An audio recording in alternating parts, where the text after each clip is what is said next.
ton nom que nous portons, Père, donne gloire. Esprit de Dieu.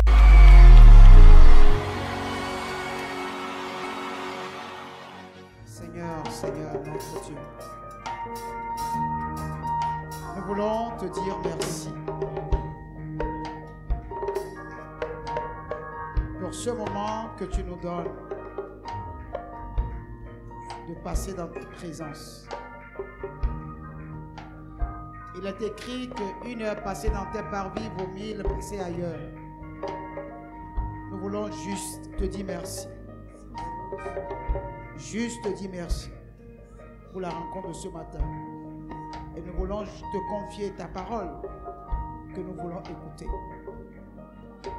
Rends nos cœurs sensibles pour l'écoute de la parole. Touche la vie d'un frère ou d'une sœur. Accomplis un miracle dans la vie de quelqu'un, papa. Pour ta gloire, Seigneur. J'ai prié au nom de Jésus. Amen. Luc chapitre 1, verset 26 à 28. Au 6e mois, l'ange Gabriel fut envoyé par Dieu dans une ville de Galilée appelée Nazareth, auprès d'une vierge fiancée à un homme de la maison de David nommé Joseph. Le nom de la vierge était Marie. L'ange entra chez elle et dit: « Je te salue, toi à qui une grâce a été faite. Le Seigneur est avec toi. » Troublée par cette parole, Marie se demandait ce que pouvait signifier une telle salutation. L'ange lui dit: « Ne crains point, Marie, car tu as trouvé grâce devant Dieu. Et voici, tu deviendras enceinte et tu enfanteras un fils, et tu lui donneras le nom de Jésus. Il sera grand et sera appelé fils du Très-Haut, et le Seigneur Dieu lui donnera le trône de David son père. Il régnera sur la maison de Jacob éternellement, et son règne n'aura point de fin. » Marie dit à l'ange: « Comment cela se fera-t-il puisque je ne connais point d'homme? » L'ange lui répondit: « Le Saint-Esprit viendra sur toi et la puissance du Très-Haut te couvrira de son ombre. C'est pourquoi le Saint-Enfant qui naîtra de toi sera appelé Fils de Dieu. Voici, Élisabeth, ta parente, a conçu, elle aussi, un fils en sa vieillesse, et celle qui était appelée stérile est dans son 6e mois. Car rien n'est impossible à Dieu. » Marie dit: « Je suis la servante du Seigneur, qu'il me soit fait selon ta parole. » Et l'ange la quitta. Rien n'est impossible à Dieu. Rien. Absolument rien n'est impossible à Dieu. Gloire à Dieu. Cette parole, nous la lisons souvent. Et cette parole défie la science. Gloire à Dieu. Parce que, humainement parlant, ce passage que nous venons de lire démontre simplement qu'il n'y a que Dieu qui puisse faire cela. Rien n'est impossible à Dieu. Gloire à Dieu. La Bible nous dit que Marie a reçu la visitation de l'ange Gabriel, qui est venu lui annoncer qu'elle tombera enceinte. Sachant bien que dans la loi juive, une jeune fille ne peut pas tomber enceinte sans être mariée. Et il est allé lui dire qu'elle va tomber enceinte. Et Marie lui dit, mais je ne me suis pas encore mariée. Et dans mon programme, le mariage n'est pas encore maintenant. Comment se fait-il que je vais tomber enceinte? Ça va se passer comment? Et l'ange lui dit,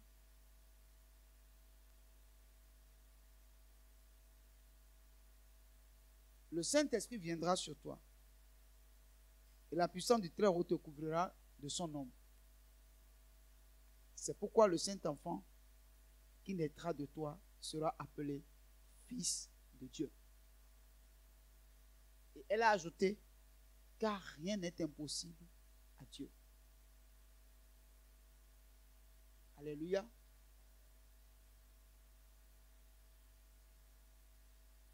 Le problème, c'est que Marie, en écoutant le message de l'ange, a vu que ce que l'ange est en train de dire est quasiment impossible. Et l'ange lui dit, quand Dieu est en face d'une situation impossible, la situation devient possible. Gloire à Dieu. Et je vous dis la vérité, bien-aimés. Jésus, comme j'ai souvent dit, est le spécialiste des cas compliqués.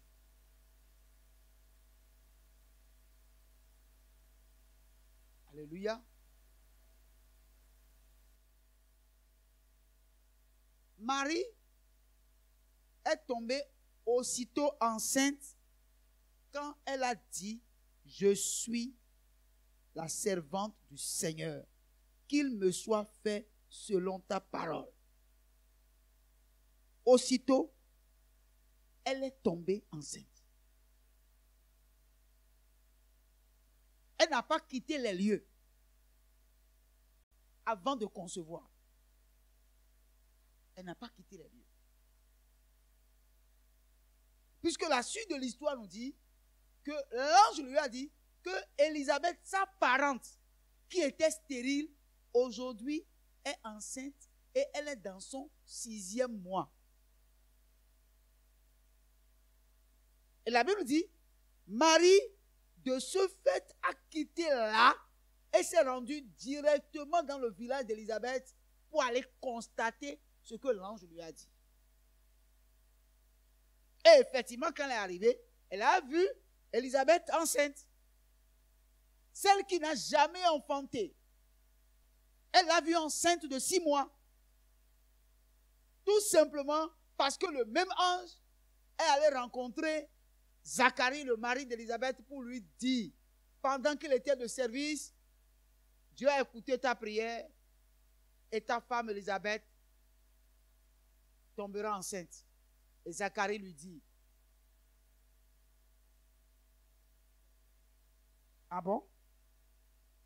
À quel signe reconnaîtrai-je que ma femme va tomber enceinte? Lui, il n'a pas parlé comme Marie. Lui, il a demandé de signe. Mais Marie a demandé comment. Et l'ange lui a dit, moi, j'ai quitté le ciel. J'ai reçu la commission de la part de Dieu pour venir t'annoncer. Et tu me dis, à quel signe tu vas connaître? Bon, d'accord, je vais te donner le signe. À partir de maintenant que tu as entendu la nouvelle, jusqu'à ce que ta femme ne tombe enceinte et qu'elle n'enfante, tu ne parleras plus. Et la Bible dit, quand Zacharie a fini le service et il est sorti, il ne pouvait plus parler. Dès que l'ange a parlé, ce que l'ange a dit s'est accompli sur lui. Ça veut dire que nous devons comprendre que Dieu est réel. Dieu, là, il est réel. Écoutez-moi bien. Quand il est sorti, il n'a plus parlé. Il a vu sa femme tomber enceinte. Il a vu la grossesse poussé. Mais il n'a pas parlé. Et quand Marie allait rencontrer Élisabeth, dès qu'elle a salué Élisabeth, Élisabeth lui a dit, comment se fait-il que la mère de mon Seigneur m'a rendu visite? Donc c'est là, dans la maison d'Élisabeth, que Marie a appris qu'elle était déjà enceinte, selon la parole de l'ange. Et quand Marie est tombée enceinte, son fiancé, Joseph, ayant constaté la chose, a décidé de rompre secrètement avec elle pour qu'elle ne soit pas lapidée, selon la loi de Moïse.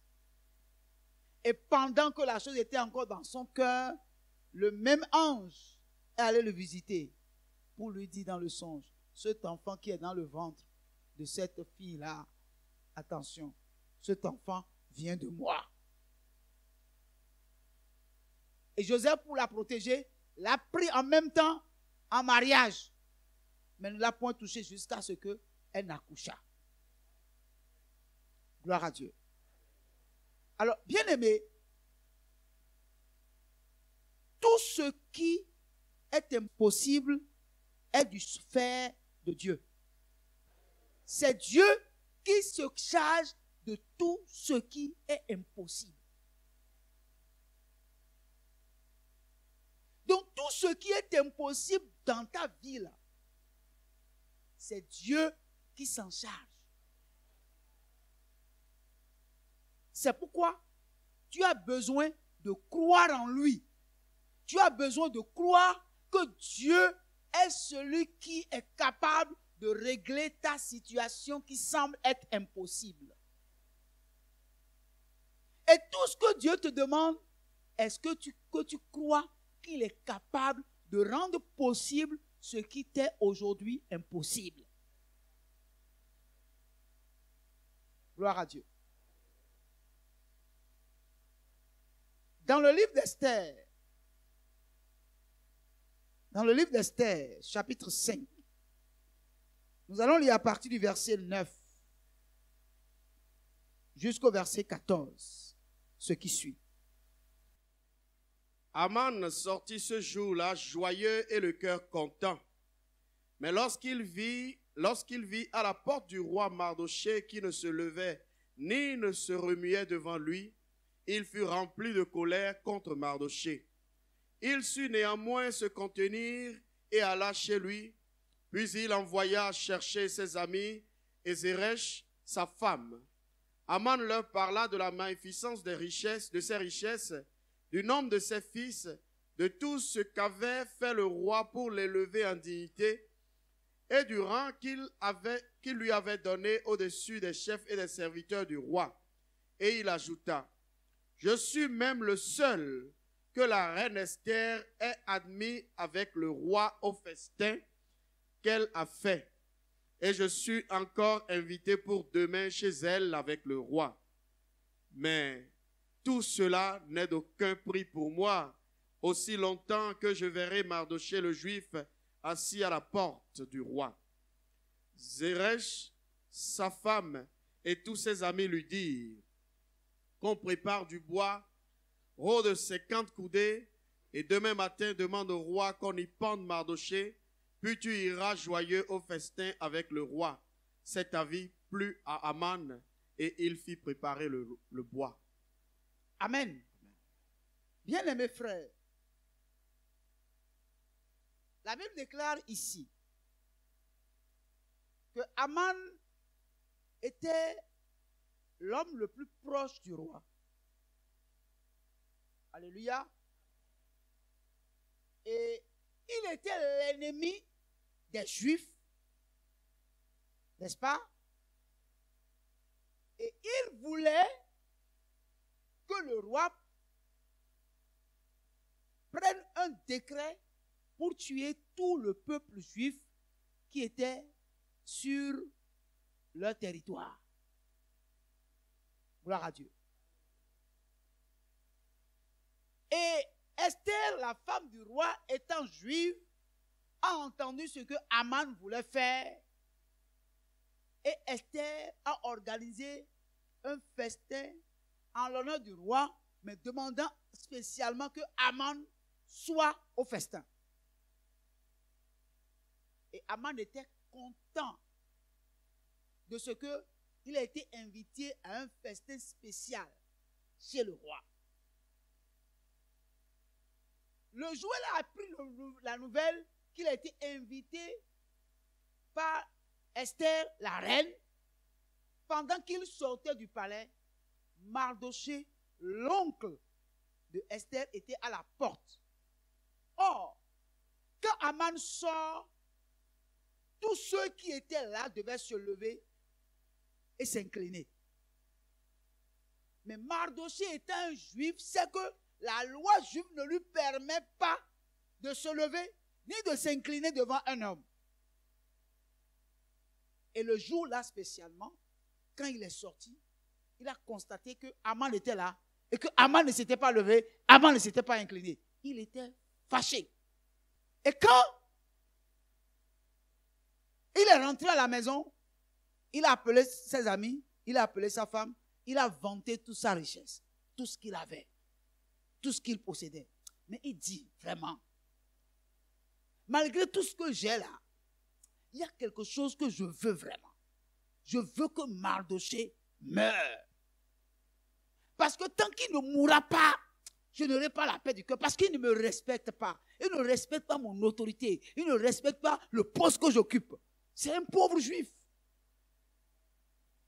Et ses amis et sa femme lui ont conseillé, mais essaye de chercher un bois et de le planter. Et nous allons, tu vas le lyncher au bois. Il a dit, voilà, vous m'avez trouvé une très bonne solution. Ça, c'est correct, c'est bon ça. Alléluia. Et ils ont planté le bois, tout. Et il dit, bon, je vais aller au festin et je vais revenir. Et quand je reviendrai, je me chargerai de Mardoché. Alléluia. Bien-aimés, nous devons craindre Dieu et nous devons croire en Dieu. Pourquoi? Parce que Aman était tellement sûr qu'après son retour de chez le roi, qu'il allait pendre Mardoché. Bien-aimés frères, il est parti au festin. Et quand il est parti, il devait partir au festin, avant même d'aller au festin. Dans sa joie, je ne sais pas ce qu'il lui a pris. Tôt le matin, il s'est retrouvé au palais. Or, la veille où il avait décidé de pendre Mardoché, la veille là, le roi n'a pas dormi. Pourquoi? On ne sait comment, mais il n'a pas trouvé le sommeil. Et comme il n'a pas trouvé le sommeil, il a cherché à faire un peu de lecture. Mais il a demandé qu'on lui amène le livre de Chroniques, parce que là, on écrit les événements qui se sont passés dans le royaume. Et la nuit là, il lisait le livre de Chroniques. Et il a constaté que dans le livre de Chroniques, il y avait quelqu'un qui l'a sauvé d'un attentat. Et il savait que celui qui l'a sauvé de cet attentat s'appelle Mardoché.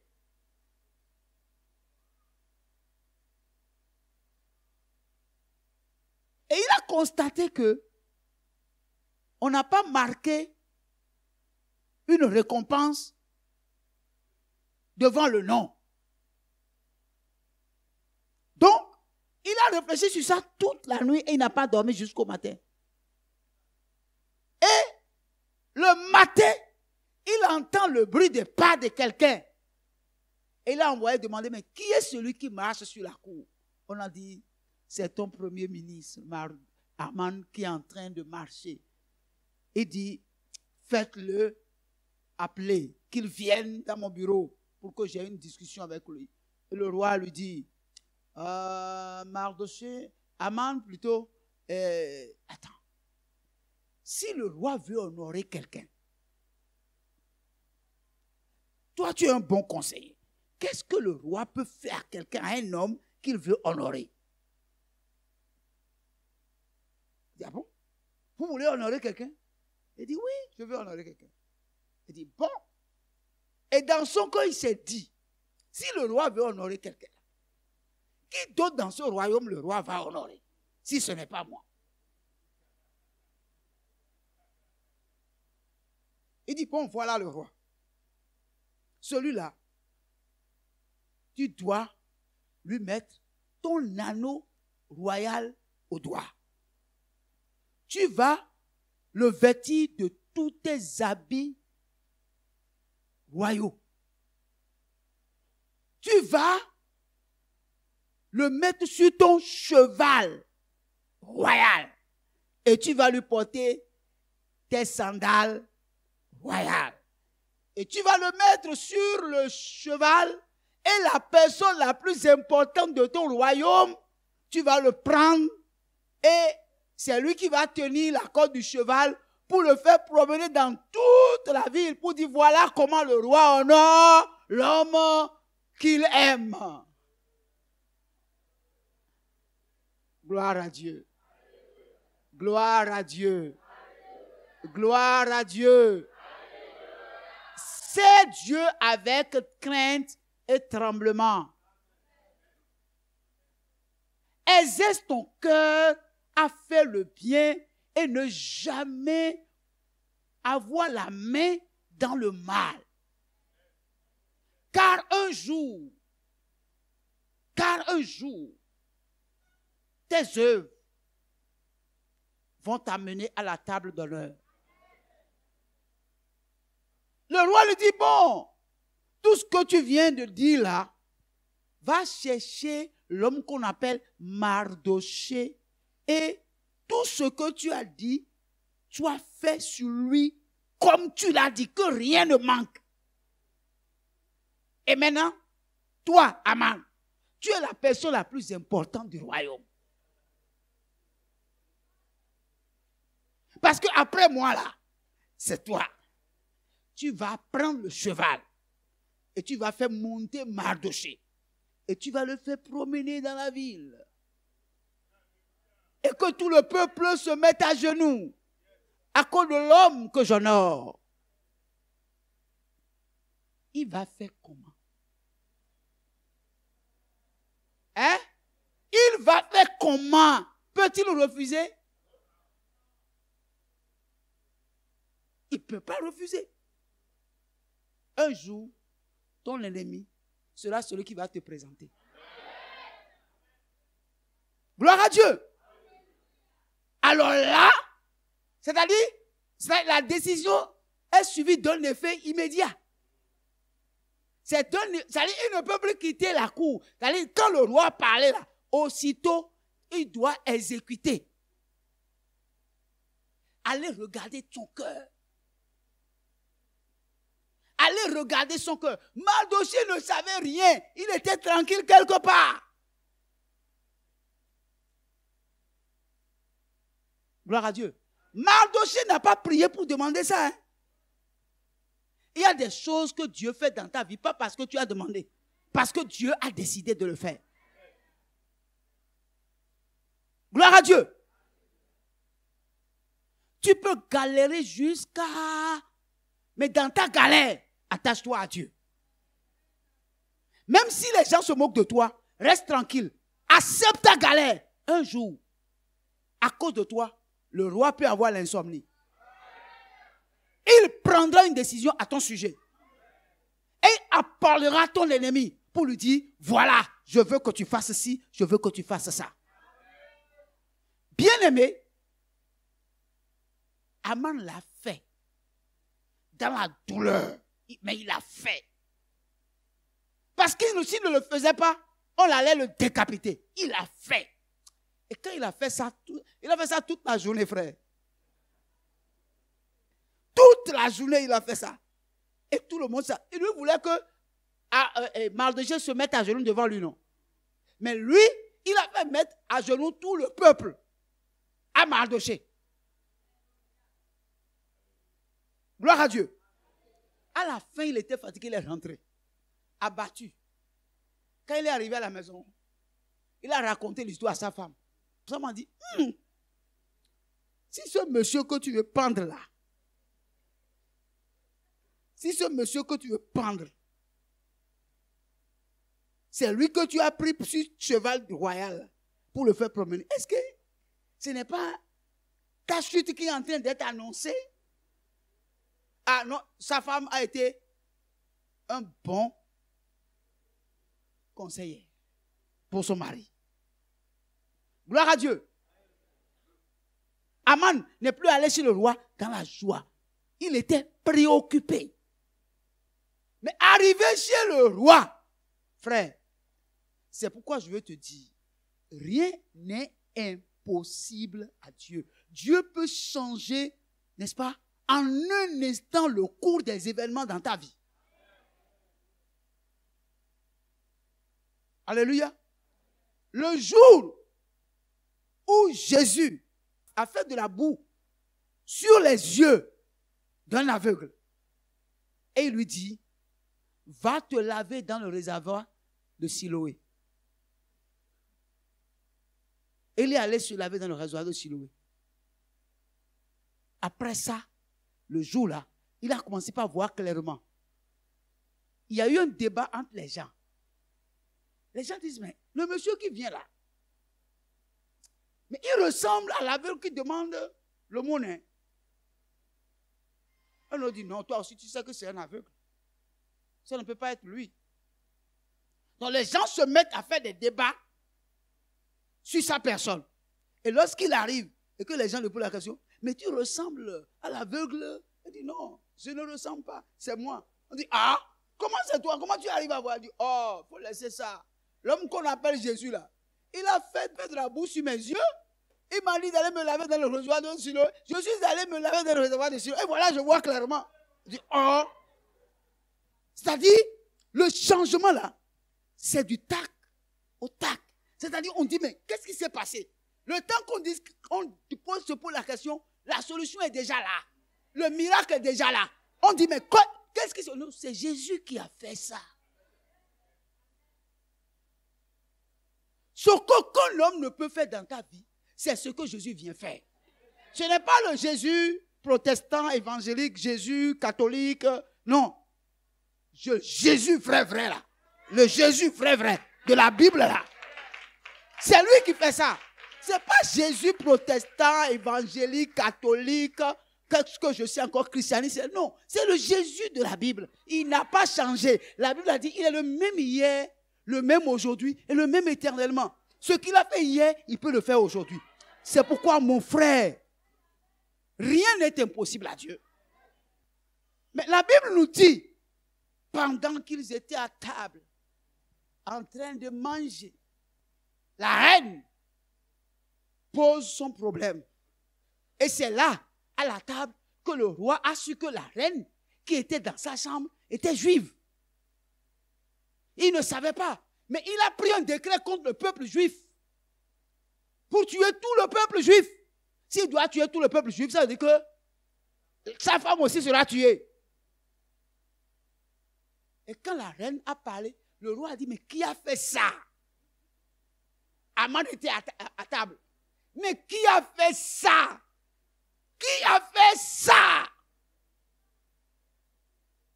Gloire à Dieu. Et la reine dit, mais le voici à table avec toi. C'est Aman. Le roi dit, quoi? Et le roi s'est levé pour aller sur la cour, dans le jardin.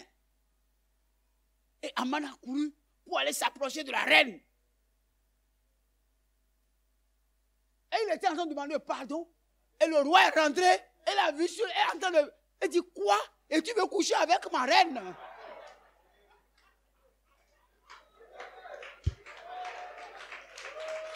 Gloire à Dieu. En plus, tu veux coucher avec ma femme. Gloire à Dieu. Il dit, non, roi, c'est pas ça. Le roi dit, allez, saisissez-le. Quand on l'a saisi, on a dit au roi, il a même préparé un bois pour Mardoché. l'oncle d'Esther. Elle dit, allez et mettez-le au bois qu'il a préparé pour Aman. Et le jour-là même, il fut pendu au bois et il mourut. Vous savez ce que ça veut dire? Ça veut dire que même tes ennemis qui complotent contre toi dans l'ombre, Dieu les connaît. Et lui-même là peut se charger d'eux. Ceux qui t'empêchent de manifester la gloire de Dieu, Dieu va les éteindre. Et la gloire de Dieu va se manifester. Pourquoi? Parce que ce que Dieu a dit, ne le fera-t-il pas? Oui, il le fera. Oui, il le fera. C'est pourquoi, quand quelqu'un sert le Seigneur, qu'il sert le Seigneur avec un cœur sincère. Quand quelqu'un sert le Seigneur, que sa relation avec le Seigneur et avec les hommes soit au top. Ne sois pas en train de servir le Seigneur et que tu refuses de servir les hommes. Parce que la Bible a dit, le plus grand parmi vous sera le serviteur de tous. Lorsque vous servez les gens, vous les servez avec justice. Et lorsque vous faites cela, vous honorez le Père. Et le Père va vous honorer. Bien-aimé, il n'y a rien qui soit étonnant de la part de Dieu. Dieu, en un seul jour, peut prendre un pauvre pour le rendre milliardaire. Pourquoi? Parce que la terre, et tout ce qui est sur la terre, et tout ce que la terre renferme, est à l'éternel. Si aujourd'hui, là où nous sommes aujourd'hui, Dieu décide qu'il y ait un puits de pétrole sur cette terre, rien n'empêche que vous apprenez demain que ici, là, il y a un grand gisement de pétrole. Vous comprenez? Donc, en toute sincérité, tu ne peux pas savoir que celle qui est à côté de toi demain sera la personnalité la plus importante qui va régler tes problèmes. C'est pourquoi ne sois pas inconsidéré. Ne sois pas inconsidéré. Bien-aimé, tu n'as pas besoin de voir le visage du roi. Mais Dieu voit le visage du roi constamment. Et Dieu peut imposer ta pensée au roi et le roi peut avoir de l'insomnie. Et à n'importe quel moment, on peut t'appeler. Et le jour où on va t'appeler, tu as dit, qui? Moi? Qui? Ah. Pourquoi? Parce que Dieu fait les choses qui étonnent l'homme. Mais rien n'est étonnant de la part de Dieu. Bien-aimé, un lépreux a dit à Jésus, si tu veux, je peux être pur. Jésus a dit, je le veux. Vous comprenez ça? En réalité, là où tu es, il n'y a rien que tu veux que Jésus ne veut. Il n'y a rien que tu veux que Jésus ne veut. Il dit, si tu veux que je sois pur, je serai pur. Il dit, mais oui, je le veux, sois pur. Et il est devenu pur en même temps. Ça veut dire que le miracle de Dieu, c'est à l'instant. C'est maintenant. Maintenant. Je veux juste te demander de croire que rien n'est impossible à Dieu. Je veux juste te dire que les voies du Seigneur sont insondables. Je veux juste te dire que le miracle de Dieu est comme le vent qui souffle. Tu sens sa présence. Tu ne sais pas où il va. Tu ne sais pas d'où il vient. Le miracle de Dieu, c'est de cette façon-là qu'on l'obtient. Si seulement tu peux croire que ce message t'est destiné, que à cause de toi, le Seigneur a décidé que tu écoutes un message spécial. Que le calendrier de Dieu pour toi soit manifesté. Que le plan de Dieu pour ta vie soit manifesté. Que toute embûche que l'ennemi a placée sur ton chemin soit ôtée. Dans le nom de Jésus. Que tout obstacle que Dieu n'a pas prévu, mais qui est intervenu dans ta vie de façon brusque, soit arraché. Dans le nom de Jésus. Cette maladie qui se retrouve dans ta vie pour arrêter le cours normal du plan établi de Dieu pour ta vie, soit ôté maintenant dans le nom de Jésus. Il est écrit que c'est par ces maîtressures que tu es guéri de toutes tes maladies. Que toutes les maladies qui se retrouvent dans ton corps et qui constituent un frein au plan établi par Dieu dans ta vie soient déracinées. Dans le nom de Jésus, reçois la guérison ce matin. Dans le nom de Jésus. Que tout ce qui se retrouve dans ta vie, tout vent qui souffle à compte courant pour t'empêcher de naviguer comme il faut, pour entrer dans ta destinée, s'arrête maintenant. Que toute tempête qui souffle sur ta vie, qui souffle sur ta destinée, qui souffle sur ton foyer, qui souffle sur ton œuvre, l'œuvre de tes mains, disparaisse maintenant. Dans le nom de Jésus. Il est écrit, toute arme forgée contre toi sera sans effet. Et toute langue qui s'élèvera en justice contre toi sera condamnée. À l'instant, tout ce qui a été fait dans l'ombre, comme Naaman a fait contre Mardoché, dans l'ombre, tout plan établi par tes ennemis dans l'ombre, tout projet qui ne vient pas de Dieu, mais vient de l'enfer contre ta vie, contre ton foyer, contre ta destinée, soit anéanti. Dans le nom de Jésus-Christ. Il est écrit qu'au nom de Jésus, tout genou fléchit dans les cieux, tout genou fléchit sur la terre et tout genou fléchit sous la terre.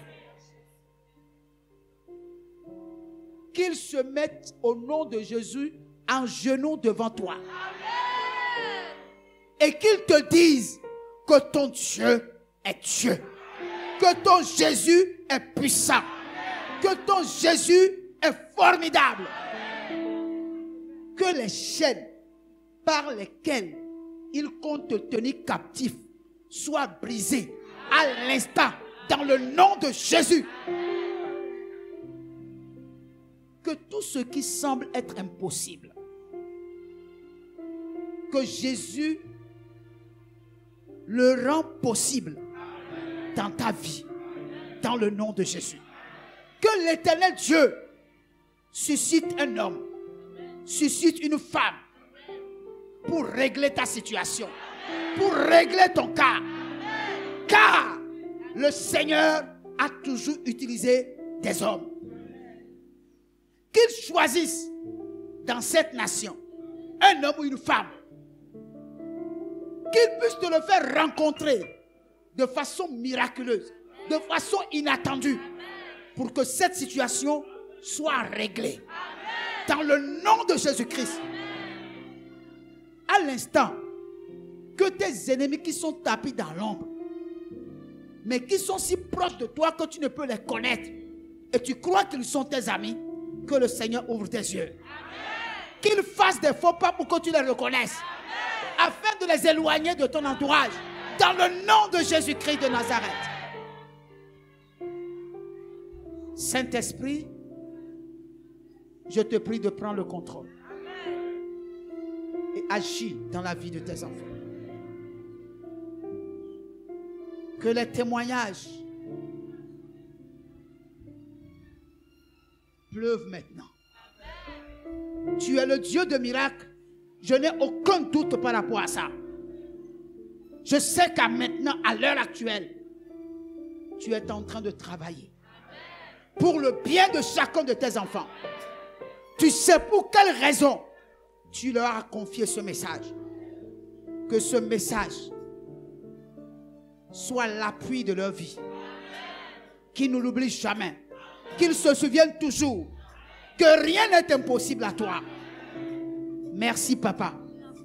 Merci parce que tu nous as écoutés. Tu nous as exaucés. Et nous te disons Amen. Que le peuple de Dieu acclame la présence du Seigneur.